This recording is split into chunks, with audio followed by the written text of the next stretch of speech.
માંથી અમે સીટીઓ ખેંચી લાયા. હું જગદીશ વિશ્વકર્માને એમ કહેવું પડે છે કે આ બનાસની બેન જે છે ને એ 18 આલમની બેન છે અને અમે અમારી ક્ષત્રિયની આન બાન ને શાન છે. અમારા ક્ષત્રિય સમાજની સાંસદ છે આ બનાસકાંઠાની, એટલે અમને ગૌરવ છે. અને આ 18 આલમની બેન છે, એક સમાજની બેન નથી. હું દરેક પાર્ટીને માનવાવાળો વ્યક્તિ છું. જ્યાં જ્યાં અમારી સમાજની કોઈ પણ સમાજમાં અમારી પાર્ટીનો વ્યક્તિ જ્યાં ઊભો છે એને માનવાવાળો હું વ્યક્તિ છું, ભાજપ હોય કે કોંગ્રેસ હોય. પણ જગદીશ વિશ્વકર્મા જે બોલી રહ્યા છે એ મને બોલવામાં એવું લાગે છે કે આના કરતે તો અમારે CR પાટીલ સાહેબ જે હતા ને એ સારા હતા. અને અમારે બીજેપીની અંદર પણ ઘણા બધા અમારા ધારાસભ્યો છે, કેબિનેટ મંત્રી છે, અમારે ક્ષત્રિય સમાજમાંથી અલ્પેશભાઈ ઠાકોર છે. આવા લોકો છે, ઘણા બધા લોકો છે બુદ્ધિશાળી. આવા લોકોને તમે બનાવો. આ જગદીશ વિશ્વકર્મા આમને બોલવાની ખબર પડતી નથી. આ જેમ કોઈ હવન કરતા હોય ને બ્રાહ્મણ પેલો કથા કરતો હોય, આવું વારંવાર એમનું ભાષણ આવતું હોય છે. જ્યારે હવનમાં કોઈ મંત્ર બોલતા હોય, કોઈ શ્લોક બોલતા હોય, આવું એમનું ભાષણ આવતું હોય છે.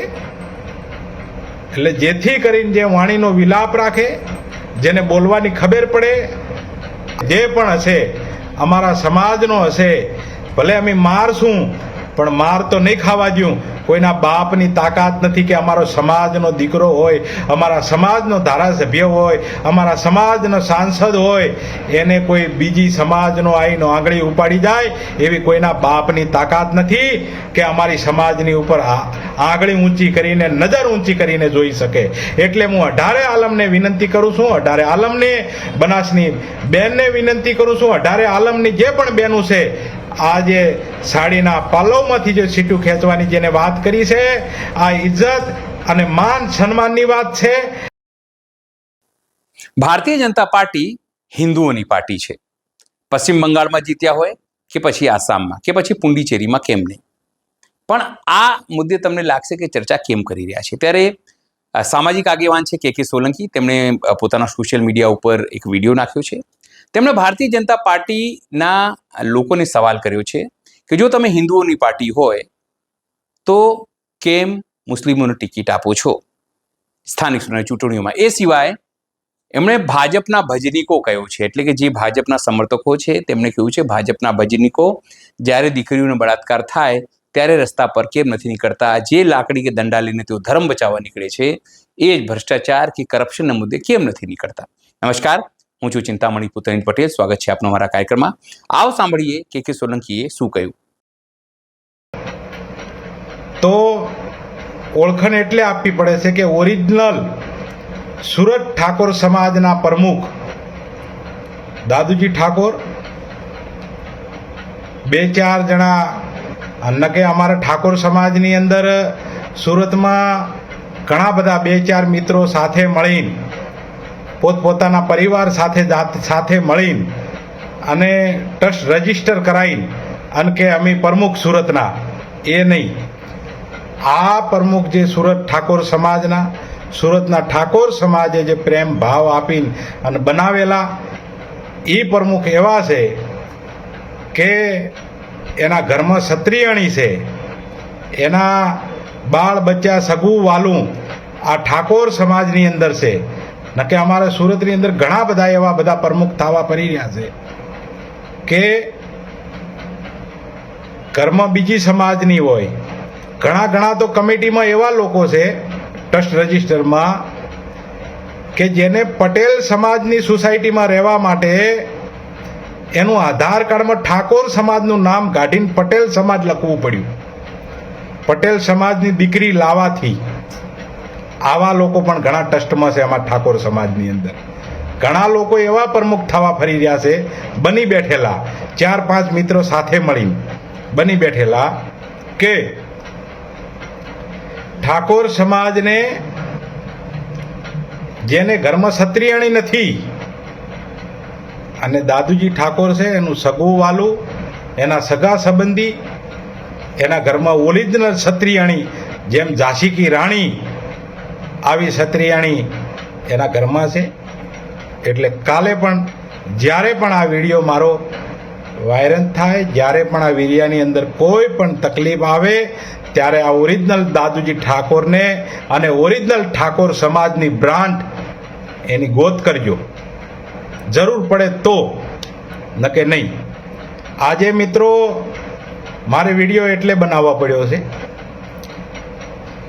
કે જગદીશ વિશ્વકર્મા એવું કહેશે કે બનાસની બેન ગેનીબેન એના પાલવમાંથી અમે સીટીયું ખેંચી લાયા. હું જગદીશ વિશ્વકર્માને એમ કહેવું પડે છે કે આ બનાસની બેન જે છે ને એ 18 આલમની બેન છે, અને અમે અમારી ક્ષત્રિયની આન બાન ને શાન છે, અમારા ક્ષત્રિય સમાજની સાંસદ છે આ બનાસકાંઠાની, એટલે અમને ગૌરવ છે. અને આ 18 આલમની બેન છે, એક સમાજની બેન નથી, એક સમાજની બેનનું વર્ણન નથી કર્યું, બનાસની બેનનું વર્ણન કરેલું છે. તમે જ્યારે પણ જોઈ લેજો. એટલે જગદીશ વિશ્વકર્માને હું કહેવા માગું છું કે તમે વાણીનો વિલાપ રાખીને, મર્યાદા રાખીને જ્યારે પણ બોલો છો, જ્યારે પણ ભાષણ કરો છો, ત્યારે આ મર્યાદાની અંદર રહીને ભાષણ કરો, વાણીના વિલાપમાં ભાષણ કરો. બાકી ઉશ્કેરાઈને આ સમાજને ગેરમાર્ગે દોરવાનું કામ ના કરશો. અને હું બીજેપી હોય કે કોંગ્રેસ હોય, કોઈ પણ પાર્ટી હોય, હું એક સામાજિક કાર્યકર્તા છું, સમાજનો સેવક છું અને સમાજનો લુણી છું. એટલે હું દરેક પાર્ટીને માનવાવાળો વ્યક્તિ છું. જ્યાં જ્યાં અમારી સમાજની કોઈ પણ સમાજમાં અમારી પાર્ટીનો વ્યક્તિ જ્યાં ઊભો છે એને માનવાવાળો હું વ્યક્તિ છું, ભાજપ હોય કે કોંગ્રેસ હોય. પણ જગદીશ વિશ્વકર્મા જે બોલી રહ્યા છે એ મને બોલવામાં એવું લાગે છે કે આના કરતે તો અમારે CR પાટીલ સાહેબ જે હતા ને એ સારા હતા. અને અમારે બીજેપીની અંદર પણ ઘણા બધા અમારા ધારાસભ્યો છે, કેબિનેટ મંત્રી છે. અમારે ગણવા જાય તો બીજેપીની અંદર એવા અલ્પેશભાઈ ઠાકોર, જે ઠાકોર સમાજની આન બાન ને શાન, જેમ ગેનીબેનની ઘોડમ. હું બીજેપીને વિનંતી કરું છું કે તમારે ગુજરાતના બીજેપીના અધ્યક્ષ બનાવવા હોય તો કોઈ સારા વ્યક્તિને, એવા વ્યક્તિને બનાવો કે જેને બોલવાની ભોન હોય, જેને બોલવાની, જેને ખબર પડે. અમારે ક્ષત્રિય સમાજમાંથી અલ્પેશભાઈ ઠાકોર છે, આવા લોકો છે, ઘણા બધા લોકો છે બુદ્ધિશાળી, આવા લોકોને તમે બનાવો. આ જગદીશ વિશ્વકર્મા આમને બોલવાની ખબર પડતી નથી. આ જેમ કોઈ હવન કરતા હોય ને બ્રાહ્મણ પેલો કથા કરતો હોય, આવું વારંવાર એમનું ભાષણ આવતું હોય છે. જ્યારે હવનમાં કોઈ મંત્ર બોલતા હોય, કોઈ શ્લોક બોલતા હોય, આવું એમનું ભાષણ આવતું હોય છે. એટલે જેથી કરીને જે વાણીનો વિલાપ રાખે, જેને બોલવાની ખબર પડે, આવા લોકોને ગુજરાતના અધ્યક્ષ બીજેપીને બનાવવા પડે. આવી મારી બે હાથ જોડીને વિનંતી છે. અને આ જે પણ તમે અમારી સમાજની બેનનું અને 18 આલમની મહિલાઓનું બનાસકાંઠાની આ તમે જે ઇજ્જત ને આબરૂ ઉપર જે કિચર ઉચાળવાનો જે પ્રયત્ન કર્યો છે તે તમારે માફી માંગવી જોઈએ. આ વિશે હું ઘણું નથી કહેતો, પણ ભગવાન માતાજી, મા અંબા જગદીશ વિશ્વકર્માને શાન ઠેકાણે લાવે અને ઘણી બુદ્ધિ આપે કે અમારી ગુજરાત અને બનાસકાંઠાની જે મહિલાઓ છે, જે બનાસની બેન છે, એમને ઇજ્જત અને આબરૂ લૂંટવાનો પ્રયત્ન ન કરે, આવી મારી બે હાથ જોડીને વિનંતી છે. અને જ્યારે પણ અમારે ક્ષત્રિય સમાજની અંદર કોઈ પણ વ્યક્તિ હોય, આ ક્ષત્રિય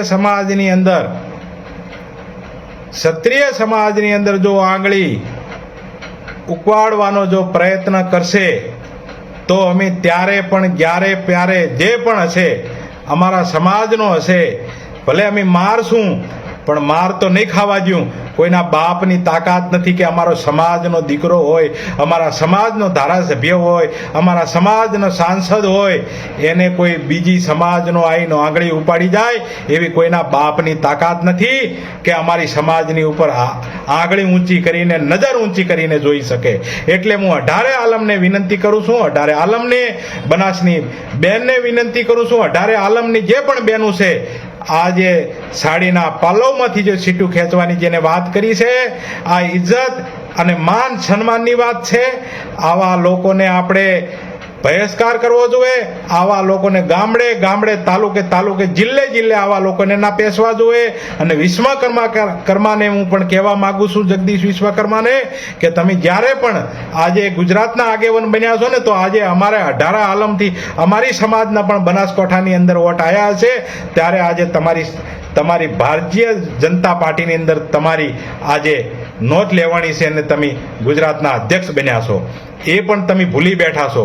પણ આવનારા સમયની અંદર તમારી અંદર તાકાત હોય, તમારી અંદર તેવડ હોય, તો અમારી બનાસી બેનની સામે ચૂંટણી લડવાની તાકાત હોય તો આવી જાજો. તમને ખબર પડે કે શું કહેવાય બનાસની બેન. આ બનાસની મહિલાઓ, આ બનાસની 18 આલમની મહિલાઓ આ આન બાન ને શાન છે. આખા ગુજરાતની અંદર નામ જેનું ધુજે છે, એવા હું જ્ઞાનીબેનનું જે અપમાન થયું છે તે વિશે મારે ક્ષત્રિય સમાજને બે હાથ જોડીને વિનંતી કરું છું કે આ વ્યક્તિ બે હાથ જોડી અને 18 આલમને અને મારે ક્ષત્રિય સમાજને વિનંતી કરું છું કે માફી માગે. અને માફી ના માગે તો આવનારા સમયની અંદર બનાસકાંઠા, પાટણ, મહેસાણાની અંદર ઉગ્ર આંદોલન કરવાની અંદર આવે. અને આવા લોકોને કોઈ તાલુકા, જિલ્લાની અંદર ઘૂસવા ના દેવામાં આવે એવી મારી બે હાથ જોડીને વિનંતી છે. જય માતાજી, જય ઠાકોર સમાજ, જય સદારામ બાબા. કે સોલંકી પોતાની વાતને લઈને હંમેશાથી ભાજપના વિરોધમાં વાત કરે છે, હિન્દુત્વને લઈને વાત કરતા હોય છે. તેને લઈને અત્યારે પણ તેમણે ભાજપના વિરોધમાં જ વાત કરી છે અને હિન્દુત્વની તમામ મુદ્દે ભાજપને જે ઉઘાડા પાડવાનો પ્રયત્ન કર્યો છે તેને લઈને આપ શું વિચારો છો? જરૂરથી અમારા કોમેન્ટ બોક્સમાં કોમેન્ટ કરજો. સિવાય અમારી યુટ્યુબ ચેનલ લાઈક કરો, સબસ્ક્રાઇબ કરો, બેલ આઇકન દબાવો. સાથે અમારી વેબસાઇટ છે www.gujaratplus.in, ત્યાં પણ જઈને તમે વધુ અપડેટ થઈ શકો છો. અત્યારે માટે બસ આટલું જ. નમસ્કાર.